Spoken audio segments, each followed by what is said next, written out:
అయితే నేను ఏం చెప్పాలనుకున్నా అంటే ఇలా వ్లాగ్ ఏంటంటే నేను ఇవాళ ఏం చేసిన అంటే నాకు కొంచెం ఫ్రీ టైం ఉంటే నా పాత వ్లాగ్స్ అని చూసిన. ఈ ఇయర్ స్టార్టింగ్ 100 వ్లాగ్స్ చూసిన కదా, ఆ వ్లాగ్స్ అని ఒక్కొక్కటి అయితే చూసిన. నేను అబ్జర్వ్ చేసింది ఏంటంటే నాకు నా వ్లాగ్స్లో మంచి స్టోరీ టెల్లింగ్ అయితే లేదు. ఇప్పుడు మనం దేంట్లో మంచి బ్లాగర్ కావాలనుకున్నాం అనుకో, మంచి సక్సెస్ఫుల్ యూట్యూబర్ కావాలనుకున్నాం అనుకో, మనకు మంచి స్టోరీ టెల్లింగ్ అయితే ఉండాలా. సో నా పాత బ్లాగ్స్లో అదైతే లేదు. సో అదైతే చేంజ్ చేసుకోవాలా. నేను స్టోరీ టెల్లింగ్ అయితే నేర్చుకోవాలా. మంచి స్టోరీ టెల్లింగ్ ఉందనుకో, నేను ఆటోమేటిక్గా నా బ్లాగ్స్ అయితే మంచిగా ఉంటాయి. నేనైతే మంచిగా యూట్యూబర్ అయిపోతా, మంచి బ్లాగర్ అయితే అవుతా, సక్సెస్ఫుల్ యూట్యూబర్ అయితే అవుతా.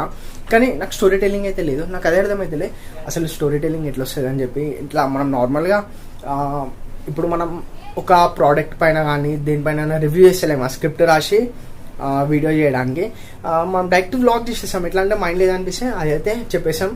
దానివల్ల మంచి స్టోరీ టెల్లింగ్ అనేది వస్తలేదు. దానివల్ల మంచి స్టోరీ టెల్లింగ్ అనేది వస్తలేదు. మంచిగా ఆ వ్లాగ్ కూడా మంచిగా అయితే లేదు. సో నేను అది ఫీల్ అయినా. ఇప్పటి నుంచి ఏంటంటే మనం కొంచెం నేను మాట్లాడేటప్పుడు కొంచెం థింక్ చేయాలా, థింక్ చేసి దాన్ని కొంచెం క్రియేటివ్గా ఆలోచించి మంచి స్టోరీ టెల్లింగ్ లాగా క్రియేట్ చేసి వ్లాగ్ అయితే చేయాలా.